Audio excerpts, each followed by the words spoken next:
Meus irmãos, nós temos, nos últimos cultos da igreja, domingo passado e hoje pela manhã, falado a respeito da temática da unidade da igreja. Isso está dentro de um aspecto da doutrina da vida cristã, que nós chamamos na teologia de eclesiologia. A palavra eclésia é a palavra igreja, no Novo Testamento. E quando nós estudamos o que realmente é igreja, e como nós devemos entender a doutrina da igreja, nós vemos que é mais do que um ajuntamento de pessoas. Um clube reúne pessoas. Um time de futebol reúne torcida. Pessoas que têm afinidade por algum estilo musical se reúnem em shows. Mas a igreja não é esse tipo de reunião. A igreja não é qualquer ajuntamento. A igreja é um povo que Deus reuniu em torno da pessoa de Cristo Jesus, e fez desse povo uma família. Deus está restaurando a história, Deus está transformando a história. Hoje pela manhã, ao examinarmos o Salmo 122, nós pudemos perceber que naquele cântico de romagem, a jornada que Davi estava alegrando-se em celebrar, que era na direção da Jerusalém terrena naqueles dias, apontava para a Jerusalém celestial. O templo apontava para Jesus. Jerusalém, a igreja reunida ali naquele lugar. Ou seja, tudo aquilo aponta para um resultado da obra de Deus. Existe uma história sendo escrita. Amém, meus irmãos? Começou no livro do Gênesis e termina no livro do Apocalipse. Nós fazemos parte dessa história, mas a história quem está escrevendo é o nosso Senhor, é a história da redenção. Deus está redimindo para si um povo, esta é a sua igreja, e quando nós nos reunimos aqui, nós somos este ajuntamento santo, é a Assembleia dos Santos que se reúne para louvar e bendizer o nome de Jesus. Nós não podemos sair de casa com uma expectativa menor do que essa. Nós sempre devemos esperar que algo novo de Deus aconteça conosco, todas as vezes que nós nos congregamos como igreja, porque Deus está no meio de nós, o Senhor Jesus está conosco, e é o Espírito Santo quem passeia no meio do seu povo, derramando bênçãos, curando corações, lidando com aflições, consolando, exortando. Essa é a presença de Deus no meio de nós, isso é culto ao Senhor. Amém, meus irmãos? Nós vamos examinar o Salmo 133, e eu gostaria de fechar essa temática a respeito da igreja e do povo de Deus, da unidade do povo de Deus, como temos visto, com este Salmo. Eu entendo que isso é importante. Cultuar a Deus é algo que nós fazemos de forma inteligente. Nós não fazemos isso na forma de um transe. São outras formas de religião, falsas religiões, que celebram as suas cerimônias, os seus cultos, em transes inconscientes. O culto da igreja não é assim. O apóstolo Paulo diz que nós devemos apresentar o nosso culto a Deus, sendo ele um culto racional. Não significa que nós não podemos usar as nossas emoções. Nós usamos, nós nos emocionamos, Deus nos deu as nossas emoções. Não significa que o Espírito Santo seja limitado no nosso meio, pelo contrário, Deus nos fez com tudo que somos, para sermos usados no culto a Ele, mas nós não podemos cultuar a Deus sem usarmos também o nosso raciocínio lógico. Isso significa saber o porquê estamos fazendo aquilo que fazemos, senão nós só estamos repetindo algo sem sentido, e Deus é um Deus inteligente. Na mente de Deus existe uma lógica perfeita, e Ele quer que nós saibamos exatamente aquilo que é prescrito na sua palavra para o seu culto. Desta maneira, nós vamos apresentar um culto melhor a Deus, um culto mais lógico e mais inteligente, e isso não tem nenhum demérito no mundo espiritual, pelo contrário, os seres celestiais são seres inteligentes, eles sabem exatamente para qual razão Deus criou cada um deles, e eu entendo que quando a igreja para um pouquinho, para se atentar a respeito disso, nós vamos poder adorar a Deus melhor ainda. Eu sei que alguns pensam que estudar muito a Bíblia deixa a gente menos espiritual, não é? Algumas frases que foram ditas, usando um texto ali do próprio apóstolo Paulo que a letra mata, mas o Espírito vivifica, foi colocado no sentido de que o conhecimento teológico deixaria a gente mais frio na fé. Pelo contrário, quando você começou a namorar, você que é casado, começou a namorar a sua esposa, e você o seu esposo, você decidiu se casar com ele sem saber nada a respeito dele? Sem conhecer nada? À medida que você vai conhecendo alguém, que você está apaixonado, você vai descobrindo coisas ainda mais especiais nela. Conhecer a Deus, e mais vai nos fazer amar mais a Deus, não menos. Quanto mais conhecemos a Deus, Deus das Escrituras, mais nós nos relacionamos com Ele de uma forma intensa, desejosa realmente. Não é só um ritual, é um relacionamento que temos com o Senhor da igreja. Amém, meus irmãos? Nós vamos ler o Salmo de número 133, e depois da leitura eu gostaria de fazer aqui uma exposição rápida desses 3 versículos, e uma aplicação também a respeito do conteúdo deste Salmo aqui. O Salmo diz assim: ó, como é bom e agradável viverem unidos os irmãos. É como óleo precioso sobre a cabeça, o qual desce para a barba de Arão, e desce para a gola de suas vestes. É como o orvalho do Hermon, que desce sobre os montes de Sião. Ali ordena o Senhor a sua bênção e a vida para sempre. Oremos ao Senhor uma vez mais. Senhor, nós nos colocamos diante de Ti, e pedimos que o Senhor nos abençoe e nos dê a graça de experimentarmos um pouquinho mais daquilo que é um bem precioso no meio da igreja, a Tua voz falando conosco nessa hora. Abençoa-nos, Senhor, e nos dá de experimentarmos um pouco mais deste alimento que nós tanto necessitamos. Fala conosco e nos dá graça, Senhor, é o que Te pedimos em nome de Jesus. Amém. Imagine você viver em um mundo totalmente dividido. Nós conhecemos lugares no mundo, nós sabemos deles, embora não vivamos nesses ambientes em que as pessoas vivem em guerra. É um ambiente terrível.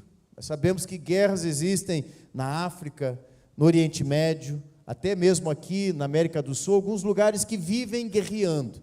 Embora no nosso país nós tenhamos algum tipo de divergências e até algum tipo de guerra, nós não vivemos em guerra, literalmente, fisicamente, nos atacando uns aos outros. Mas não era assim nos dias que antecederam o reinado de Davi. O povo de Deus entrou na terra prometida guiado por Josué. Nós vemos isso no livro de Josué, aquele relato da conquista, primeiro ali em Jericó e depois dos demais locais, até que toda aquela região fosse repartida entre as 12 tribos de Israel, que Deus havia separado e dado como herança aquela terra. Eles viveram ali e logo se esqueceram da lei de Deus. O livro de Juízes registra que aquele povo vivia desunido, cada um fazia segundo a sua própria vontade, e o livro termina assim, dizendo que cada uma daquelas pessoas fazia o que entendia ser reto. Eles não tinham um governo único, eram 12 tribos, eles nasceram de um mesmo pai, eles eram filhos de Jacó, que depois recebe o nome Israel, do qual é o nome da nação, mas eles não viviam mais unidos, eram 12 tribos que viviam separadas, cada tribo então seguia o seu próprio caminho. O resultado ali era disputas de terras, guerras, inimizades, uma fé fragmentada. Esse cenário não é muito diferente de alguns ambientes religiosos nos dias de hoje. Houve um tempo em que as religiões tentaram se unir em torno de uma mesma espécie de culto. O nome disso é ecumenismo. É como se nós pudéssemos professar fés parecidas, embora não iguais, e nos unirmos de alguma maneira em torno da fé. É verdade que nós precisamos nos unir em torno da fé, mas o ecumenismo não é o modo correto de ser feito. Porque só existe uma fé verdadeira, a fé das Escrituras Sagradas.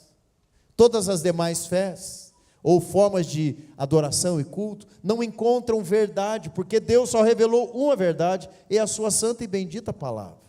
E quem não crê assim, vai rejeitar essa verdade, mas quem crê na suficiência das Escrituras e na inerrância das Escrituras, vai entender que a fé verdadeira nasce do coração que é tocado por Deus, E a fé genuína é direcionada a uma pessoa, que tem uma centralidade nas reuniões, a pessoa de Cristo Jesus. Não há outro tipo de culto que possa produzir a unidade bíblica. Não há outra forma de cultuarmos unidos a Deus, senão desta maneira. Este salmo vai falar a respeito de unidade. E ele vai apontar para algumas coisas importantes para nós no dia de hoje. Ele vai dizer que a unidade do povo de Deus e a adoração única a Deus é um reflexo da bênção de Deus sobre aquele povo. Ela não nasce do desejo das pessoas, ela nasce da bênção de Deus. Este salmo vai apontar também para um testemunho vivo daquilo que Deus fez unindo a igreja em um só povo, para a adoração ao nome de um único Deus verdadeiro, através de uma única fé verdadeira, a fé evangélica, como diz o apóstolo Paulo. Este salmo vai nos dar também um vislumbre de um chamado que é prático, para vivermos esta realidade de fé, e vivemos desta maneira, então, agradando a Deus com a nossa vida. Eu quero contar um pouquinho aqui, rapidamente, a narrativa em que esse texto está inserida, na forma de pensarmos num pano de fundo para isso, um pouco da história da ascensão de Davi ao trono. Como vocês conhecem, e eu já mencionei aqui, após entrarem na terra prometida, as 12 tribos estavam debaixo da liderança de Josué. Ele lidera aquele povo saindo do deserto para a entrada em Canaã. Depois que eles tomaram posse daquela terra, cada um então decidiu seguir a sua própria orientação. As tribos tinham seus príncipes, os seus líderes, e cada líder começou a trabalhar em prol de si mesmo. E a unidade daquelas tribos que apontavam para Israel como um todo, o povo de Deus, foi perdida por conta dessa iniciativa. A unidade espiritual foi perdida. Eles começaram a adorar de formas diferentes, não seguindo mais a prescrição de Moisés. A unidade fraternal também foi perdida, porque eles começaram a viver num tipo de inimizade ali entre irmãos, e o resultado disso foram muitas guerras, conflitos entre aqueles irmãos, morte, desgraça, massacres. Naquele tempo Deus levantou alguns juízes, nós temos alguns deles muito conhecidos: Sansão, Jefté, Gideão, Débora, juízes que por um tempo conseguiram conduzir aquela nação numa direção, mas logo que aquelas pessoas morriam, aquele povo dispersava e voltava à prática de viverem uma desunião que era uma epidemia em Israel. Deus então concedeu àquele povo um rei. O primeiro rei de Israel foi Saul. Saul foi colocado no trono para produzir esta unidade no meio do povo de Deus. Ele era da tribo de Benjamim, alguém importante na nação, um príncipe importante ali. Ele faz isso por um tempo, mas Saul era um homem com o coração desviado da presença de Deus. Deus então destitui Saul e unge Davi como rei em Israel. Davi não ascende ao trono imediatamente, mas ele começa ali uma caminhada. Deus está treinando aquele pastor de ovelhas para pastorear um rebanho ainda maior, e durante muitos anos, Davi vai, primeiro fugindo de Saul, depois com a morte de Saul, assumindo o trono em Hebrom, somente uma daquelas tribos se junta a Davi, a tribo de Judá, e meia tribo de Manassés, as duas únicas tribos que se juntam. As outras 10 tribos, cada um vivia por conta própria, não tinha unidade. As 10 seguiam Isbosete, que era filho de Saul, e eles seguem ali então em batalhas, em lutas, em contendas, em divisões, até que por fim então, depois de um longo período de guerra civil, Davi é vitorioso e torna-se rei de toda a nação de Israel, das 12 tribos, e estabelece a paz, a unidade entre aquelas tribos, e novamente então caminha para um momento de restauração daquele povo. É neste contexto que Davi está escrevendo este salmo. Depois de tantas guerras, de tantas batalhas sangrentas, de tanta divisão, inimizade, lutas, esforços feitos para unir aquela nação, agora ele olha e contempla as 12 tribos reunidas em direção a Jerusalém e diz: ó, quão bom e agradável é que os irmãos vivam em união. Não é qualquer tipo de declaração. O texto começa com uma palavra muito forte. Ele, se fosse traduzido para nós, seria: prestem atenção. como é bom e agradável a união do povo de Deus. Não é só um ajuntamento que Davi está achando bom, não é só estar numa festa, porque esta era uma caminhada em direção a Jerusalém, nas festas exigidas na lei de Moisés. Era um cântico de peregrinação, eles estavam indo para celebrar pelo menos 3 grandes festas em Israel: a Páscoa, Pentecostes e Tabernáculos, que uma vez por ano era uma obrigação de todo judeu correto, obediente à lei, estar indo celebrar diante de Deus. Mas Davi não está olhando só o momento da festa, ele está percebendo ali que algo aconteceu com aquela nação, que não foi a sua autoridade, nem o seu governo, foi uma bênção de Deus. Por isso ele olha como algo precioso, que aquelas pessoas estejam reunidas ali em torno de uma só convicção de fé, de um só governo, o governo de Deus. Davi então começa dizendo estas coisas a respeito de pessoas que ele chama de irmãos. Os irmãos, como disse, eram as 12 tribos de Israel. Agora elas estavam unidas novamente, depois de muito tempo brigando, guerreando, sendo opostos entre si, criando contendas, divididos. Definitivamente agora eles estavam debaixo de uma só liderança. Davi foi posto ali como líder, para unir aquele povo e para trazer ali paz e mudar a realidade daquela nação. Veja que quando nós pensamos em Davi como rei, nós pensamos numa unidade que Deus promoveu a respeito do povo e através de Davi. Pelo menos 3 coisas são trazidas de volta com uma convicção única para o povo de Israel. Primeiro, a unidade do governo, como já mencionei. No início eram apenas 2 tribos. Depois de tantas guerras, Davi consegue então criar uma aliança com as 12 tribos. E eles se tornam uma grande nação novamente, um grande povo, uma única aliança estabelecida entre eles, deixando para trás tempos de muitos juízes diferentes, como no tempos dos juízes. Agora eles seguem todos o mesmo rei, uma mesma direção, o mesmo cabeça daquela nação. Uma segunda unidade, a unidade da paz. Não havia mais conflito entre eles. Eles estavam em paz. Um podia visitar a cidade do outro, a terra do outro, que antes era proibida por fronteiras. Os irmãos não poderiam mais ter comunhão, agora não. Um poderia estar indo, a nação poderia toda ela ser um só reino, e os irmãos poderiam viver ali unidos em torno de uma só perspectiva de nação.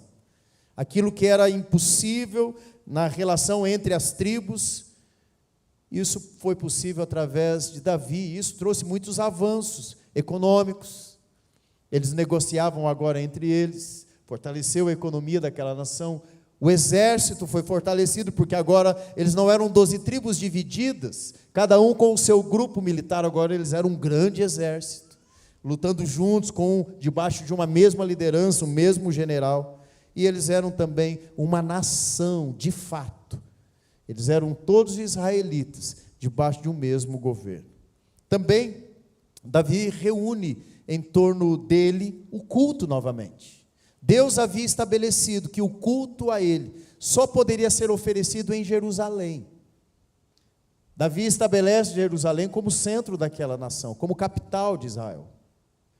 Mas aquelas tribos divididas não adoravam em Jerusalém. Cada um adorava no seu lugar, de formas esquisitas. Nós vemos no livro de Juízes que os montes eram cheios de ambientes de adoração, a maioria deles pagãos.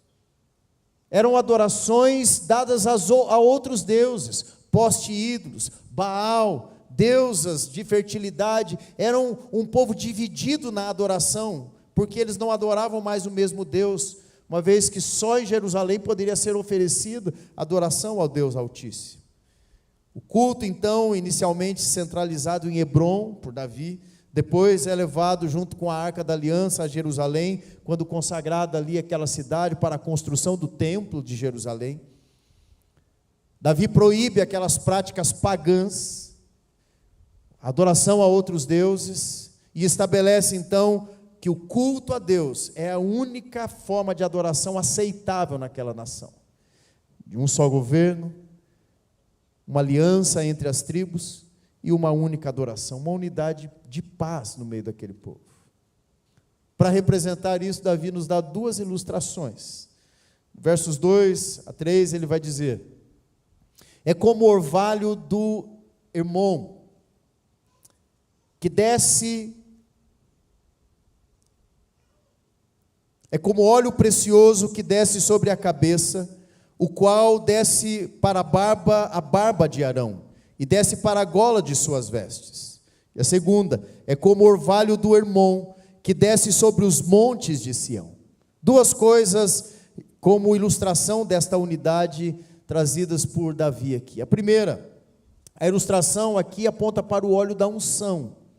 Quando este óleo é mencionado no livro do Êxodo, ele está se referindo a uma mistura especial, que só poderia ser usada em atos de culto e celebração, e principalmente o sacerdote era o único que podia usar aquele óleo, também o profeta. Com este óleo, o sacerdote era ungido no tempo da sua dedicação a Deus. Com este óleo, os reis eram ungidos também para assumirem o trono. Não era qualquer tipo de óleo, não era um azeite qualquer, era uma mistura sagrada, usada através de uma junção de especiarias raras, caras, usado exclusivamente nas cerimônias religiosas.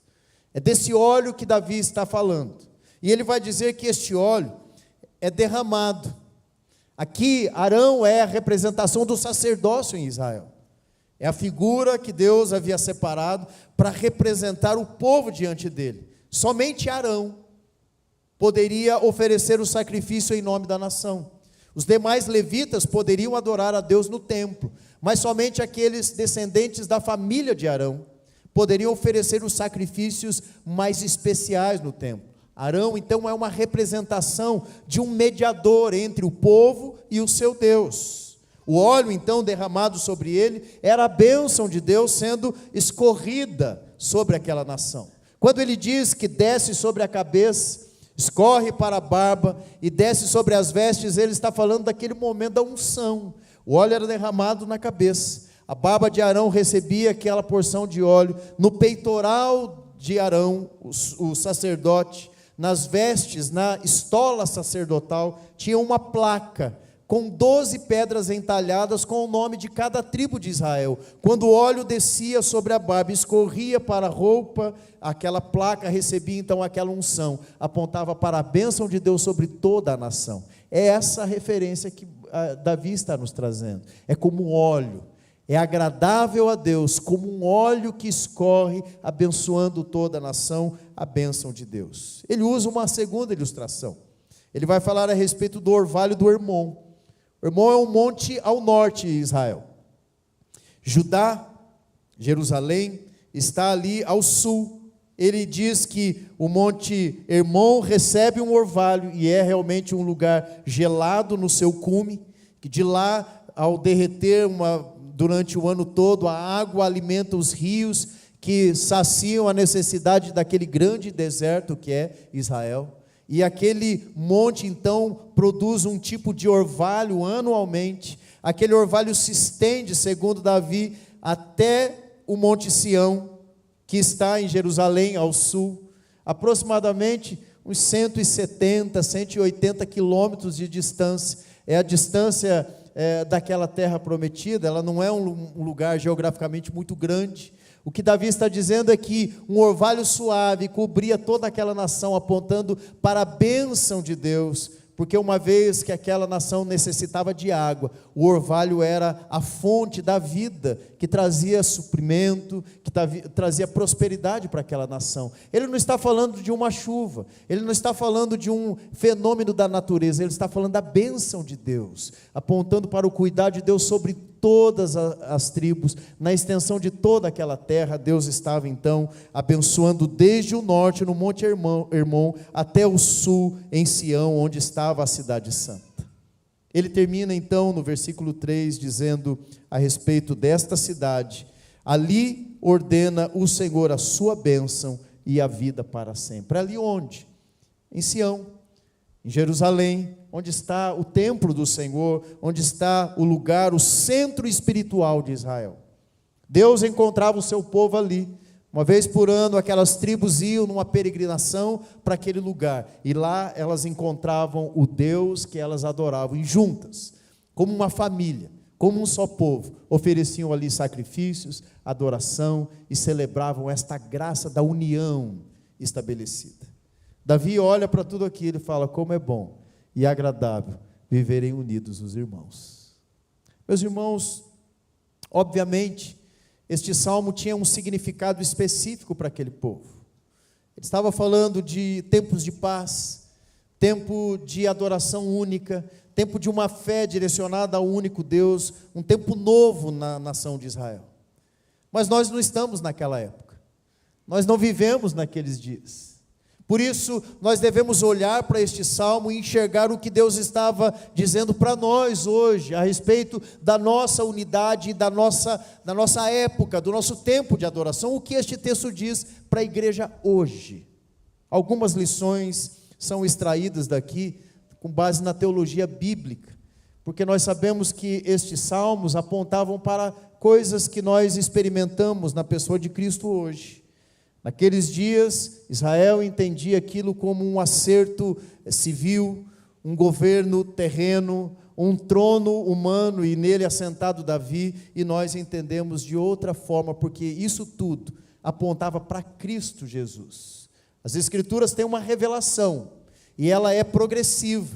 De tempo em tempo, Deus foi manifestando a sua revelação e trazendo entendimento, e no Novo Testamento nós temos a compreensão a respeito disso, olhando para Cristo. Primeiro, nós temos que olhar também a continuidade da história. Este trono e este reino de Davi não permaneceu para sempre desta maneira. Se nós olharmos a continuidade do livro dos reis, nós sabemos que Davi morreu. Salomão assumiu o trono, reinou com sabedoria, construiu o templo em Jerusalém. E depois da morte de Salomão, seus dois filhos dividiram o reino. Roboão e Jeroboão tomaram a decisão, mais propriamente Roboão, de dividir a nação e ficar com uma boa parte da nação. Roboão ficou com a parte sul, Jeroboão ficou com a parte norte, e os dois reinos foram divididos, e o nome dos reinos também, ao sul ficou o reino de Judá, e ao norte o reino de Israel. O culto aos deuses falsos foi novamente instituído. O reino do norte começou a adorar os bezerros de ouro, lá em Samaria. Estabeleceram ali um centro de culto, que não era prescrito por Deus. Consequência disso, Deus enviou uma disciplina sobre eles, e a Babilônia invade primeiro ao norte, e depois toma também o reino do sul, que também da mesma forma era idólatra, e ali ficou então encerrado a dinastia daquele reino davídico. Tudo aquilo que Davi tinha visto como bom se perde, porque a idolatria, o coração dos homens se rebelou contra a aliança em Israel, e eles decidiram quebrar a aliança com o Deus de Israel. E aquilo apontou para um longo período de disciplina para aquela nação. Mas durante esse tempo, uma resposta de Deus foi novamente anunciada: o Messias, o Cristo, que viria para restaurar aquela nação. Os profetas anunciaram a vinda de um homem que assentaria novamente no trono de Davi e reinaria para sempre. E ele traria de novo a unidade daquele povo, traria novamente a paz de Deus para com aquele povo e a paz entre as nações. Nós sabemos que Jesus é o Messias. Nós sabemos que Jesus é o descendente de Davi, como ensina a sua palavra. Estabeleceu então esta unidade em torno da sua pessoa. E hoje, quando nós nos reunimos, nós não nos reunimos como ele se reuniu naqueles dias. Nós nos reunimos em torno de um Deus verdadeiro, um homem-Deus, um Deus-homem, 100% Deus, 100% homem, e este é o trono que está erigido diante da igreja, do qual nós participamos e somos agora o povo da aliança. Tiago, no capítulo 1, versículo 1, vai dizer que ele está escrevendo para a dispersão, para aqueles que estão fugindo da perseguição em Jerusalém e naquelas regiões, mas ele chama aqueles cristãos de as 12 tribos de Israel. Nós participamos sim das 12 tribos, mas não como descendentes de Abraão, descendentes de Jacó. Nós participamos das 12 tribos porque elas apontavam para uma família, elas apontavam para um povo, e foi em Cristo que Deus reuniu este povo. Agora judeus e gentios estão unidos em torno de um só nome, e esta pessoa é o Senhor Jesus Cristo. Como os israelitas naqueles dias iam para Sião, nós estamos indo também para uma cidade. A nossa cidade é a Jerusalém Celestial. Quando nós nos reunimos como igreja, nós estamos nos lembrando disso e celebrando esta verdade. O culto a Deus é um culto que se faz na peregrinação. Nós também somos peregrinos. Nós estamos caminhando numa jornada que terá fim.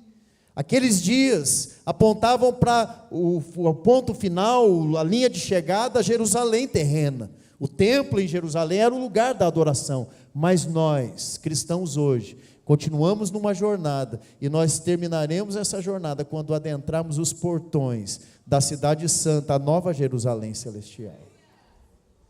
Esta é a mensagem do Salmo. Para nós, ela aponta para uma realidade. Davi é um tipo de Cristo. Ele apontava para Cristo, mas era uma sombra. Ele é o rei que produziu a unidade num povo. Cristo é o rei que trouxe a unidade permanente. A inimizade que havia entre Deus e os homens foi quebrada.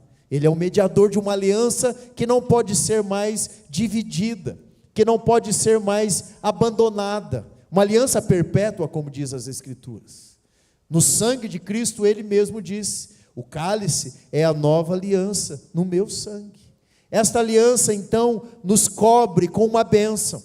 O Espírito Santo está sobre a igreja. O óleo que descia sobre a cabeça, a barba e lavava aquelas vestes sacerdotais, hoje derramado sobre a vida de cada um de nós, na forma de uma unção que não é física, mas espiritual. O apóstolo Paulo diz que nós temos não só o óleo nos cobrindo, nós temos o selo do Espírito Santo, o penhor de uma herança que Deus irá resgatar no último dia. A igreja reunida é o povo de Deus que se reúne em torno de uma perfeita fé e de uma unidade que agora não é mais destruída por intrigas, divisões humanas, porque ela é eterna. Assim como Davi reuniu em torno de um governo, de uma fé, de uma só direção de Estado e de nação, nós também somos o Israel celestial, que fomos unidos pela pessoa de Cristo Jesus, e nós somos agora um só povo, reunidos em torno de um rei que estabeleceu um reino eterno. Os reis ungidos por Deus receberam óleo. O Senhor Jesus também foi abençoado por Deus e colocado num trono para sempre. Antes de ascender aos céus, o Senhor Jesus disse à sua igreja que toda a autoridade foi dada a Ele no céu e na terra. E Ele transferiu essa autoridade à igreja, dizendo que as portas do inferno não prevalecerão sobre ela. Nós temos conosco aquele que é maior do que o mundo, diz as Escrituras, porque o que está conosco, aliançado conosco, através da aliança de Cristo Jesus, é aquele que vence todas as batalhas. Davi conquistou ali com muita dificuldade o reino. Nós não precisamos lutar nada, porque Cristo conquistou uma vitória e nos deu como herança. Essa vitória é nossa, e ela primeiro restaura a paz entre Deus e os homens. A paz que Davi restaurou entre as tribos apontava para algo importante no meio do povo de Deus. No meio do povo de Deus pode haver divisões, pode haver guerras, pode haver contendas, fragmentações. Isso certamente enfraquece a igreja. Por isso Paulo vai dizer que nós temos que estar unidos em uma só fé, num só corpo, num só batismo, debaixo de um só Senhor, adorando um único Deus e Pai, que é sobre todos nós, o Deus Altíssimo. Quando o Senhor Jesus vem e cumpre o plano de Deus para a redenção dos homens, Ele estabelece a paz entre nós, inimigos e rebeldes, e o Deus Santo que nos recebe agora como filhos amados. Nós não somos mais inimigos de Deus, nós somos filhos de Deus. Quando nós nos achegamos na presença de Deus, nós fazemos com autoridade, não a nossa, mas a autoridade que Cristo nos deu, a autoridade de filhos de herdeiros de uma promessa que foi conquistada por Jesus Cristo. Jesus, então, como disse o profeta Isaías, é o príncipe da paz, porque ele estabeleceu a paz entre Deus e os homens e entre os homens. O anjo anunciou isso. Glória a Deus nas alturas e paz na terra aos homens a quem ele quer bem. Deus nos ama em Cristo. Deus, quando olha para nós, ele não vê as nossas imperfeições. Quando ele olha para cada um de nós, ele nos vê selados pelo Espírito Santo da promessa. Nada pode tirar esta bênção da nação, do povo de Deus. O sangue de Cristo cobre a nossa história. E mesmo os nossos pecados passados, os nossos pecados presentes e ainda os pecados que iremos cometer, perdoados como estão por Cristo Jesus, estão redimidos, porque o sangue de Cristo é poderoso. Ele perdoa pecados e não há mais guerra entre Deus e os homens. Aquilo que era para nós uma certeza, a condenação no último dia, a dívida foi paga na cruz e nenhuma condenação há para aqueles que estão em Cristo Jesus, o Senhor. Cristo também centralizou a adoração nele. Meus irmãos, nós não precisamos sair daqui para procurar um centro de culto. Nós não nos reunimos neste endereço porque aqui é o lugar do culto e da adoração, não. Nós escolhemos este lugar, preparamos este lugar, cuidamos deste lugar, porque nós sabemos que aqui a nossa unidade se faz real, visível. Mas nós podemos adorar a Deus em qualquer lugar. A adoração não é estabelecida num único lugar. A adoração, como disse o Senhor Jesus, se dá em lugares, mas ela é feita de uma única forma, em espírito e em verdade. Jesus estava dizendo que a adoração é espiritual, é verdadeira, é real, mas ela não é só física, ela não depende de elementos físicos, ela não depende de rituais humanos, ela depende só desta verdade. O Senhor Jesus também, como Davi, o pastor de ovelhas, que aprendeu a liderar e pastorear homens, é o nosso pastor. Nós ouvimos aqui nosso irmão na ministração nos lembrando do Salmo 23. Ele é o nosso pastor e nada nos falta. Assim como aquela nação estava segura debaixo do reinado de Davi, nós, muito mais, estamos seguros e guardados debaixo do cuidado do nosso pastor, Jesus Cristo, o bom pastor. Esse pastor dá a vida pelas ovelhas, ele não toma das ovelhas, ele não usa as ovelhas como fonte de renda, pelo contrário, tudo o que temos vem dele, e nós simplesmente devolvemos a ele aquilo que dele mesmo recebemos, sejam dons, sejam ministérios, sejam bens materiais, seja a nossa adoração pública aqui, coletiva, quando nos reunimos e oferecemos a ele, nós devolvemos da mão dele, é como um filho que dá um presente no dia dos pais, o dinheiro era do pai, e o filho simplesmente comprou, com alegria no coração, para homenagear o pai. O que nós fazemos no culto é exatamente isso, Deus nos dá tudo, nós simplesmente estamos aqui devolvendo aquilo que é dele, ele que derramou os seus dons sobre a igreja, ele que nos deu o privilégio de estarmos aqui como um rebanho, rebanho do seu pastoreio, somos ovelhas debaixo do cuidado deste pastor que é Jesus Cristo. Meus irmãos, isso aponta para um momento final. Os reinos terrenos terminam.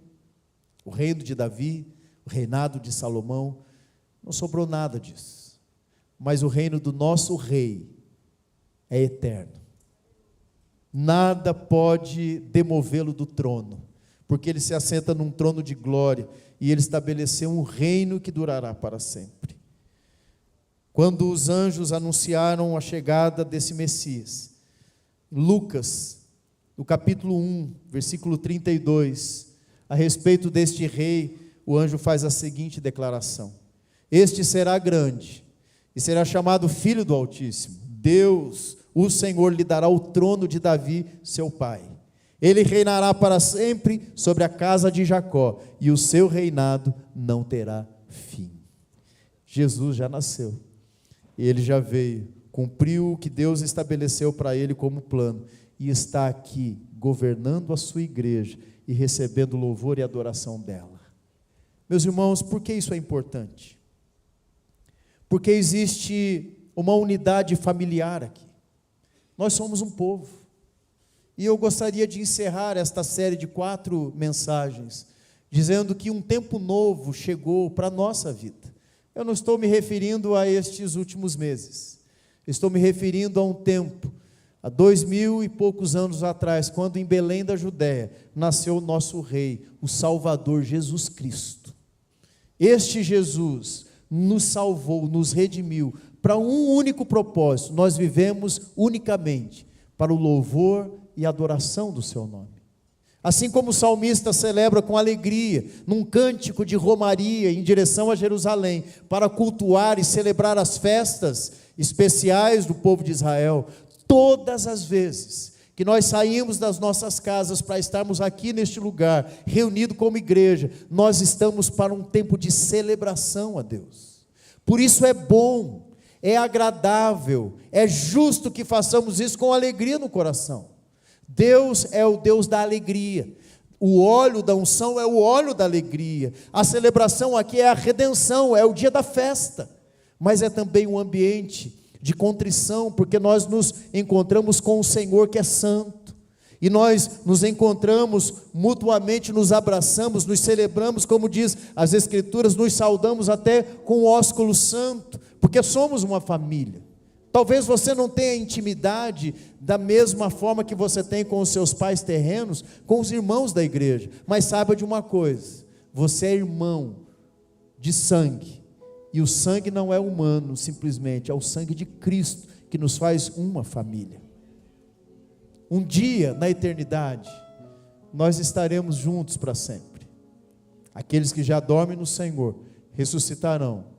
Nós que estivermos vivos teremos o nosso corpo transformado, e aí a história que Deus está escrevendo, a história que começou lá no Éden, com um casal, com uma família, vai terminar com uma grande cidade, onde se reunirão uma multidão incontável de santos lavados e remidos pelo sangue do Cordeiro, que foram transformados e constituídos sacerdotes, para celebrar e agradecer e louvar o Deus Todo-Poderoso de forma constante e permanente por toda a eternidade. Nós seremos uma só família reunida ali, gente que você nunca viu, você vai conhecer e vai amá-lo como irmão. Pessoas de outras gerações, de outras épocas se reunirão diante de um trono, diante de um governo, diante de uma única celebração ao Cristo Jesus, o nosso Senhor.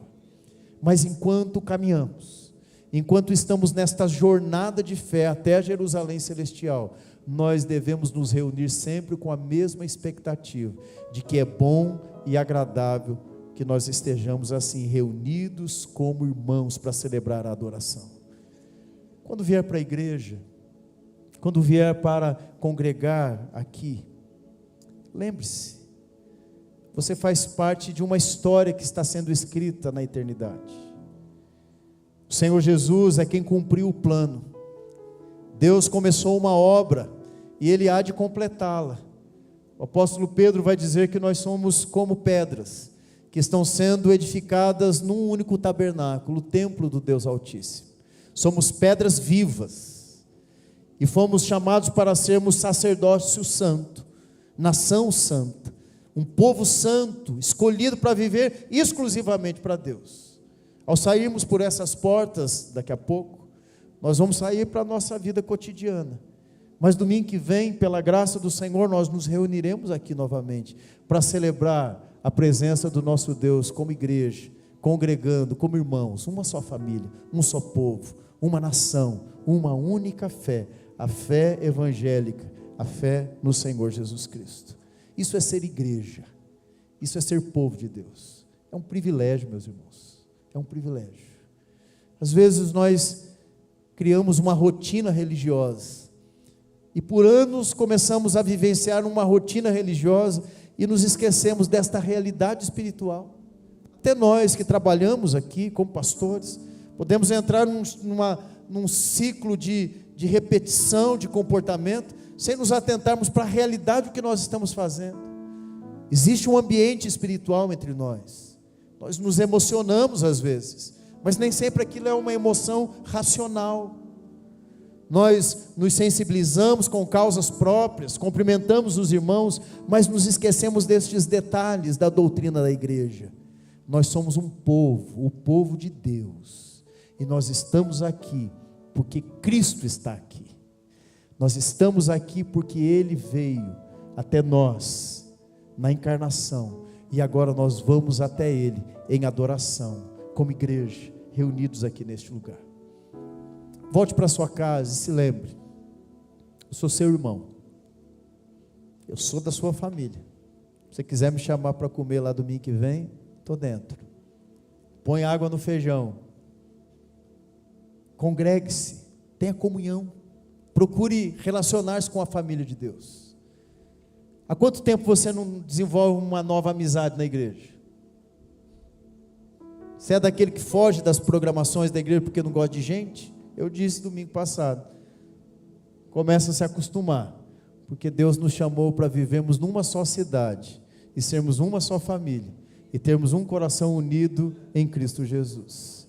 Nós somos o povo de Deus, o povo da aliança.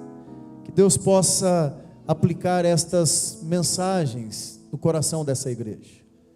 Meus irmãos, nós não precisamos repetir aqui que este é um pensamento que precisa ser cultivado no meio do povo de Deus, porque isso não é natural em nós. Os homens, por conta do seu coração pecaminoso, produzem inimizade, mas quando nós somos de Cristo, a vida de Cristo em nós produz comunhão, unidade, harmonia.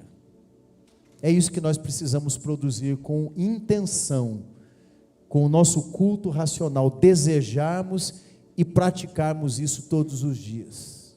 Eu encerro estes sermões a respeito da unidade da igreja, com o coração grato por poder compartilhar desse momento com vocês, e nós vamos seguir em frente, debaixo da graça e do cuidado do Senhor, porque Ele está no meio de nós, e é Ele quem une esta igreja aqui.